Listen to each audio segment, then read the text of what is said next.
The Count of Monte Cristo by Alexandre Dumas. Chapter 72. Madame de Saint-Méran. A gloomy scene had indeed just passed at the house of Monsieur de Villefort. After the ladies had departed for the ball, whither all the entreaties of Madame de Villefort had failed in persuading him to accompany them, the procureur had shut himself up in his study, according to his custom, with a heap of papers calculated to alarm anyone else, but which generally scarcely satisfied his inordinate desires. But this time the papers were a mere matter of form. Villefort had secluded himself, not to study, but to reflect, and with the door locked and orders given that he should not be disturbed excepting for important business, he sat down in his armchair and began to ponder over the events, the remembrance of which had, during the last 8 days, filled his mind with so many gloomy thoughts and bitter recollections. Then, instead of plunging into the mass of documents piled before him, he opened the drawer of his desk, touched a spring, and drew out a parcel of cherished memoranda, amongst which he had carefully arranged, in characters only known to himself, the names of all those who, either in his political career, in money matters, at the bar, or in his mysterious love affairs, had become his enemies. Their number was formidable, now that he had begun to fear, and yet these names, powerful though they were, had often caused him to smile with the same kind of satisfaction experienced by a traveller who, from the summit of a mountain, beholds at his feet the craggy eminences, the almost impassable paths, and the fearful chasms, through which he has so perilously climbed. When he had run over all these names in his memory, again read and studied them, commenting meanwhile upon his lists, he shook his head. "No," he murmured, "none of my enemies would have waited so patiently and laboriously for so long a space of time, that they might now come and crush me with this secret. Sometimes, as Hamlet says, foul deeds will rise, though all the earth overwhelm them to men's eyes. But, like a phosphoric light, they rise but to mislead." The story has been told by the Corsican to some priest, who, in his turn, has repeated it. Monsieur de Monte-Cristo may have heard it, and, to enlighten himself— "But why should he wish to enlighten himself upon the subject?" asked Villefort, after a moment's reflection. "What interest can this Monsieur de Monte-Cristo, or Monsieur Zaccone, son of a shipowner of Malta, discoverer of a mine in Thessaly, now visiting Paris for the first time, what interest, I say, can he take in discovering a gloomy, mysterious, and useless fact like this? However, among all the incoherent details given to me by the Abbé Bussini and by Lord Wilmore, by that friend and that enemy, one thing appears certain and clear in my opinion, that in no period, in no case, in no circumstance, could there have been any contact between him and me." But Villefort uttered words which even he himself did not believe. He dreaded not so much the revelation, for he could reply to or deny its truth. He cared little for that Mené, Tekel, Upharsin, which appeared suddenly in letters of blood upon the wall. But what he was really anxious for was to discover whose hand had traced them. While he was endeavouring to calm his fears, and instead of dwelling upon the political future that had so often been the subject of his ambitious dreams, was imagining a future limited to the enjoyments of home, in fear of awakening the enemy that had so long slept, the noise of a carriage sounded in the yard. Then he heard the steps of an aged person ascending the stairs, followed by tears and lamentations, such as servants always give vent to when they wish to appear interested in their master's grief. He drew back the bolt of his door, and almost directly an old lady entered, unannounced, carrying her shawl on her arm, and her bonnet in her hand. The white hair was thrown back from her yellow forehead, and her eyes, already sunken by the furrows of age, now almost disappeared beneath the eyelids, swollen with grief. "Oh, sir," she said, "oh, sir, What a misfortune! I shall die of it. Oh yes, I shall certainly die of it." And then, falling upon the chair nearest the door, she burst into a paroxysm of sobs. The servants, standing in the doorway, not daring to approach nearer, were looking at Noirtier's old servant, who had heard the noise from his master's room, and run there also, remaining behind the others. Villefort rose, and ran towards his mother-in-law, for it was she. "Why, what can have happened?" he exclaimed. "What has thus disturbed you? Is Monsieur de Saint-Méran with you?" "Monsieur de Saint-Méran is dead," answered the old Marchioness. Without preface and without expression, she appeared to be stupefied. Villefort drew back, and clasping his hands together, exclaimed, "Dead? So suddenly?" "A week ago," continued Madame de Saint-Méran, "we went out together in the carriage after dinner. Monsieur de Saint-Méran had been unwell for some days. Still, the idea of seeing our dear Valentine again inspired him with courage, and notwithstanding his illness, he would leave. At 6 leagues from Marseille, after having eaten some of the lozenges he is accustomed to take, he fell into such a deep sleep that it appeared to me unnatural. Still, I hesitated to wake him, although I fancied that his face was flushed, and that the veins of his temples throbbed more violently than usual. However, as it became dark, and I could no longer see, I fell asleep. I was soon aroused by a piercing shriek, as from a person suffering in his dreams, and he suddenly threw his head back violently.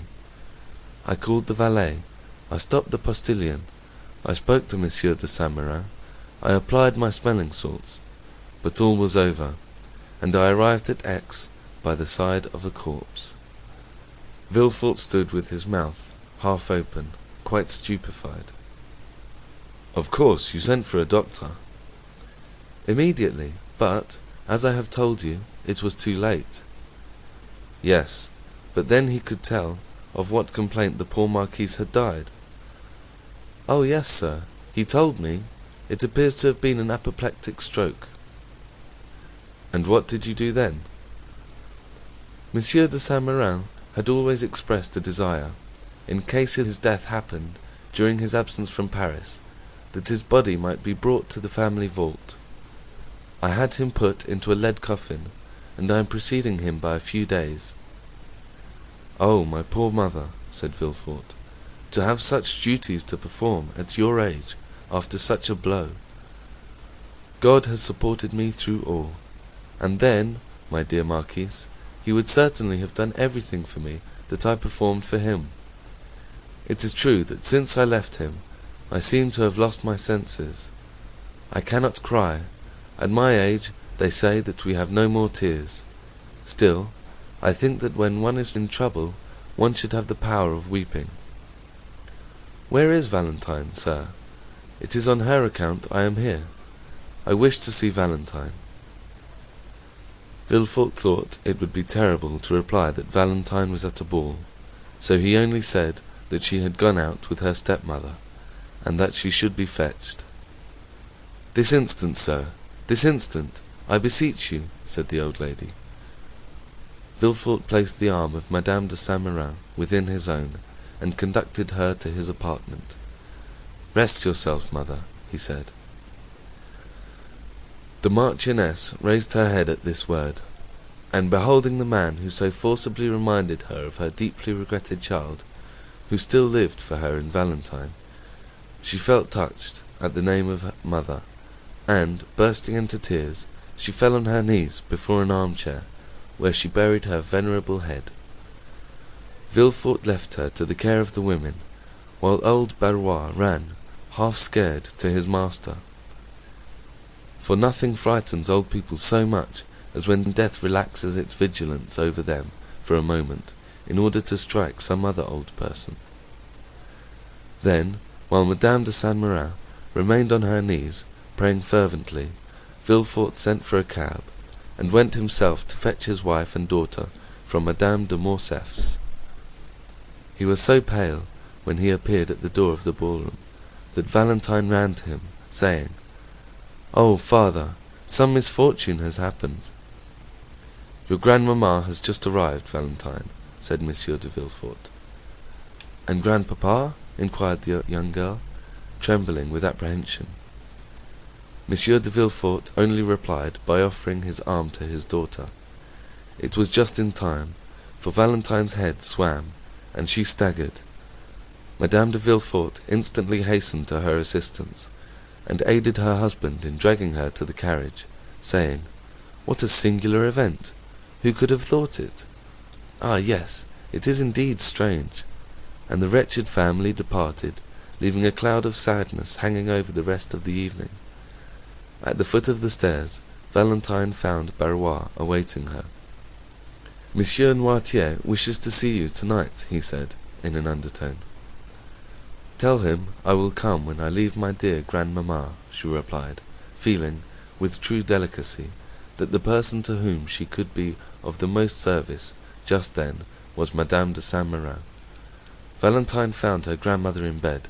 Silent caresses, heart-wrung sobs, broken sighs, burning tears were all that passed in this sad interview, while Madame de Villefort, leaning on her husband's arm, maintained all outward forms of respect, at least towards the poor widow. She soon whispered to her husband, "I think it would be better for me to retire, with your permission, for the sight of me appears still to afflict your mother-in-law." Madame de Saint-Méran heard her. "Yes, yes," she said softly to Valentine. "Let her leave, but do you stay." Madame de Villefort left, and Valentine remained alone beside the bed, for the procureur, overcome with astonishment at the unexpected death, had followed his wife. Meanwhile, Barrois had returned for the first time to old Noirtier, who, having heard the noise in the house, had, as we have said, sent his old servant to inquire the cause. On his return, his quick, intelligent eye interrogated the messenger. "Alas, sir," exclaimed Barrois, "a great misfortune has happened. Madame de Saint-Méran has arrived, and her husband is dead." Madame de Saint-Méran and Noirtier had never been on strict terms of friendship. Still, the death of one old man always considerably affects another. Noirtier let his head fall upon his chest, apparently overwhelmed and thoughtful. Then he closed one eye, in token of inquiry. "Mademoiselle Valentine?" Noirtier nodded his head. "She is at the ball, as you know, since she came to say good-bye to you in full dress." Noirtier again closed his left eye. "Do you wish to see her?" Noirtier again made an affirmative sign. "Well, they have gone to fetch her, no doubt, from Madame de Morcerf's. I will await her return, and beg her to come up here. Is that what you wish for?" "Yes," replied the invalid. Barrois, therefore, as we have seen, watched for Valentine, and informed her of her grandfather's wish. Consequently, Valentine came up to Noirtier, on leaving Madame de Saint-Méran, who, in the midst of her grief, had at last yielded to fatigue, and fallen into a feverish sleep. Within reach of her hand they placed a small table, upon which stood a bottle of orangeade, her usual beverage, and a glass. Then, as we have said, the young girl left the bedside to see Monsieur Noirtier. Valentine kissed the old man, who looked at her with such tenderness that her eyes again filled with tears, whose sources he thought must be exhausted. The old gentleman continued to dwell upon her with the same expression. "Yes, yes," said Valentine, "you mean that I have yet a kind grandfather left, do you not?" The old man intimated that such was his meaning. "Ah, yes, happily I have," replied Valentine. "Without that, what would become of me?" It was 1 o'clock in the morning. Barrois, who wished to go to bed himself, observed that after such sad events everyone stood in need of rest. Noirtier would not say that the only rest he needed was to see his child, but wished her good night, for grief and fatigue had made her appear quite ill. The next morning she found her grandmother in bed. The fever had not abated. On the contrary, her eyes glistened, and she appeared to be suffering from violent nervous irritability. "Oh, dear grandmother, are you worse?" exclaimed Valentine, perceiving all these signs of agitation. "No, my child, no," said Madame de Saint-Méran. "But I was impatiently waiting for your arrival, that I might send for your father." "My father?" inquired Valentine uneasily. "Yes, I wished to speak to him." Valentine durst not oppose her grandmother's wish, the cause of which she did not know, and an instant afterwards Villefort entered. "Sir," said Madame de Saint-Méran, without using any circumlocution, and as if fearing she had no time to lose, "you wrote to me concerning the marriage of this child." "Yes, madame," replied Villefort. "It is not only projected, but arranged." "Your intended son-in-law is named Monsieur Franz d'Épinay?" "Yes, madame."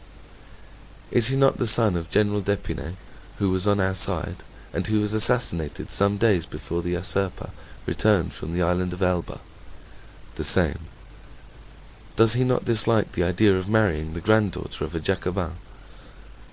"Our civil dissensions are now happily extinguished, mother," said Villefort. "Monsieur d'Épinay was quite a child when his father died. He knows very little of Monsieur Noirtier, and will meet him, if not with pleasure, at least with indifference." "Is it a suitable match?" "In every respect." "And the young man?" "Is regarded with universal esteem." "You approve of him?" "He's one of the most well-bred young men I know." During the whole of this conversation, Valentine had remained silent. "Well, sir," said Madame de Saint-Méran, after a few minutes' reflection, "I must hasten the marriage, for I have but a short time to live." "You, madame? You, dear mamma?" exclaimed Monsieur de Villefort and Valentine at the same time. "I know what I am saying," continued the Marchioness. "I must hurry you, so that, as she has no mother, she may at least have a grandmother to bless her marriage. I am all that is left to her belonging to my poor Renée, whom you have so soon forgotten, sir." "Ah, madame," said Villefort, "you forget that I was obliged to give a mother to my child." "A stepmother is never a mother, sir. But this is not to the purpose. Our business concerns Valentine. Let us leave the dead in peace." All this was said with such exceeding rapidity that there was something in the conversation that seemed like the beginning of delirium. "It shall be as you wish, madame," said Villefort, "more especially since your wishes coincide with mine, and as soon as Monsieur d'Épinay arrives in Paris—" "My dear grandmother," interrupted Valentine, "consider decorum, the recent death. You would not have me marry under such sad auspices." "My child," exclaimed the old lady sharply, "let us hear none of the conventional objections that deter weak minds from preparing for the future. I also was married at the deathbed of my mother, and certainly I have not been less happy on that account." "Still, that idea of death, madame," said Villefort. "Still?" "Always. I tell you I am going to die. Do you understand? Well, before dying, I wish to see my son-in-law. I wish to tell him to make my child happy. I wish to read in his eyes whether he intends to obey me. In fact, I will know him. I will," continued the old lady, with a fearful expression, "that I may rise from the depths of my grave to find him, if he should not fulfill his duty." "Madame," said Villefort, "you must lay aside these exalted ideas, which almost assume the appearance of madness. The dead, once buried in their graves, rise no more. And I tell you, sir, that you are mistaken. This night I have had a fearful sleep. It seemed as though my soul were already hovering over my body.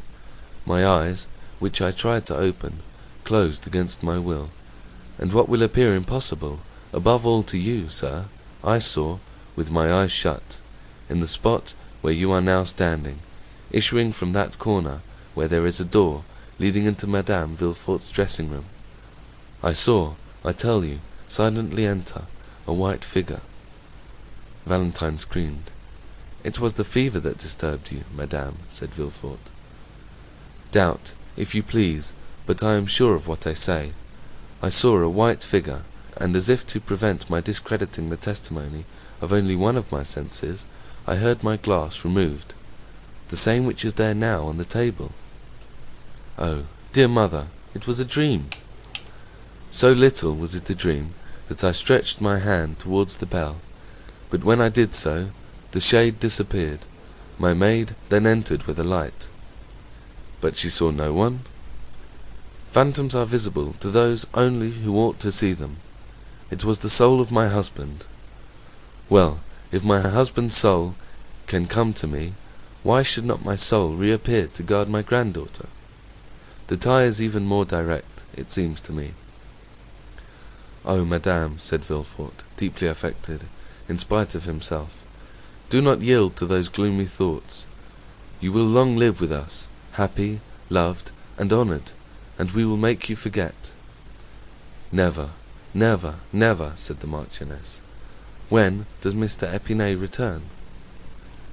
"We expect him every moment." "It is well. As soon as he arrives, inform me. We must be expeditious, and then I also wish to see a notary, that I may be assured that all our property returns to Valentine." "Ah, Grandma," murmured Valentine, pressing her lips on the burning brow, "do you wish to kill me? Oh, how feverish you are! We must not send for a notary, but for a doctor." "A doctor?" said she, shrugging her shoulders. "I am not ill. I am thirsty, that is all. What are you drinking, dear grandmamma?" "The same as usual, my dear. My glass is there on the table. Give it to me, Valentine." Valentine poured the orangeade into a glass, and gave it to her grandmother with a certain degree of dread, for it was the same glass she fancied that had been touched by the spectre. The Marchioness drained the glass at a single draught, and then turned on her pillow, repeating, "The notary! The notary!" Monsieur de Villefort left the room, and Valentine seated herself at the bedside of her grandmother. The poor child appeared herself to require the doctor she had recommended to her aged relative. A bright spot burned in either cheek. Her respiration was short and difficult, and her pulse beat with feverish excitement. She was thinking of the despair of Maximilian, when he should be informed that Madame de Saint-Méran, instead of being an ally, was unconsciously acting as his enemy. More than once she thought of revealing all to her grandmother, and she would not have hesitated a moment if Maximilian Morrel had been named Albert de Morcerf or Raoul de Chateau Renaud. But Morrel was of plebeian extraction, and Valentine knew how the haughty Marquise de Saint-Méran despised all who were not noble. Her secret had each time been repressed, when she was about to reveal it, by the sad conviction that it would be useless to do so, for, were it once discovered by her father and mother, all would be lost. 2 hours passed thus. Madame de Saint-Méran was in a feverish sleep, and the notary had arrived. Though his coming was announced in a very low tone, Madame de Saint-Méran arose from her pillow. "The notary!" she exclaimed. "Let him come in." The notary, who was at the door, immediately entered. "Go, Valentine," said Madame de Saint-Méran, "and leave me with this gentleman." "But, grandmamma—" "Leave me, go." The young girl kissed her grandmother, and left with her handkerchief to her eyes. At the door she found the valet de chambre, who told her that the doctor was waiting in the dining-room. Valentine instantly ran down. The doctor was a friend of the family, and at the same time one of the cleverest men of the day, and very fond of Valentine, whose birth he had witnessed. He had himself a daughter about her age, but whose life was one continued source of anxiety and fear to him, from her mother having been consumptive. "Oh," said Valentine, "we have been waiting for you with such impatience, dear Mr. Avrigny. But, first of all, how are Madeleine and Antoinette?" Madeleine was the daughter of Monsieur d'Avrigny, and Antoinette his niece. Monsieur d'Avrigny smiled sadly. Antoinette is very well, he said, and Madeleine tolerably so. But you sent for me, my dear child. It is not your father or Madame de Villefort who is ill. As for you, although we doctors cannot divest our patients of nerves, I fancy you have no further need of me than to recommend you not to allow your imagination to take too wide a field. Valentine coloured.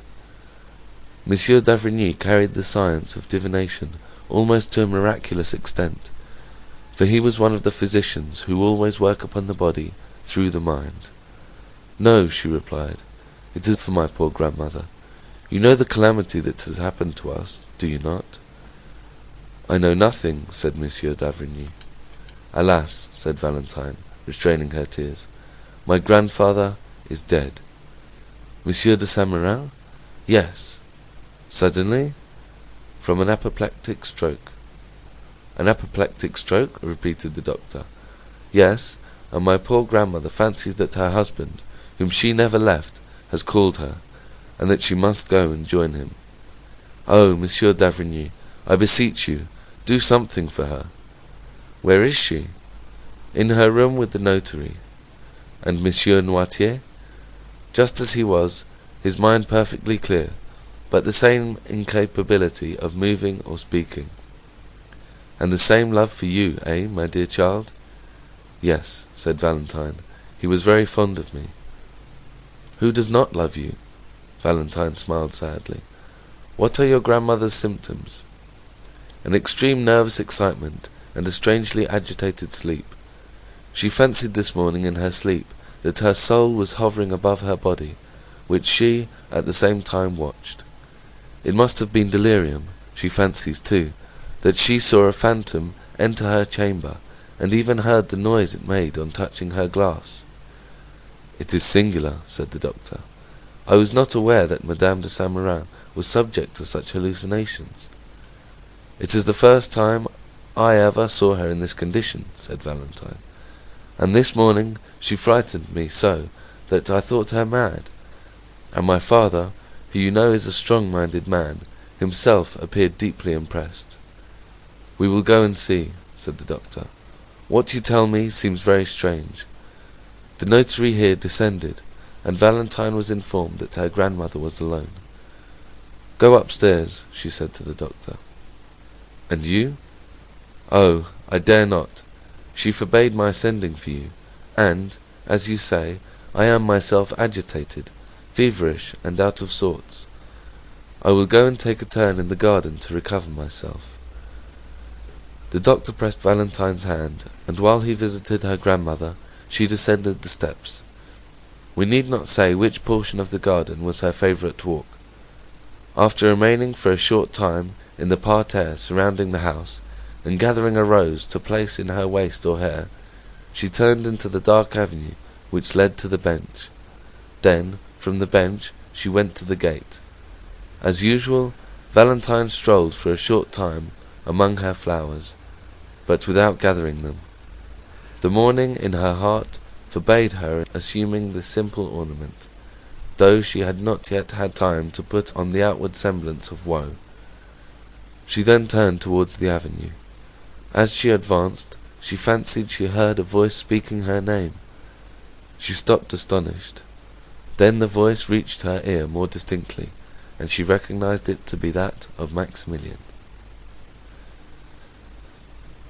End of chapter 72.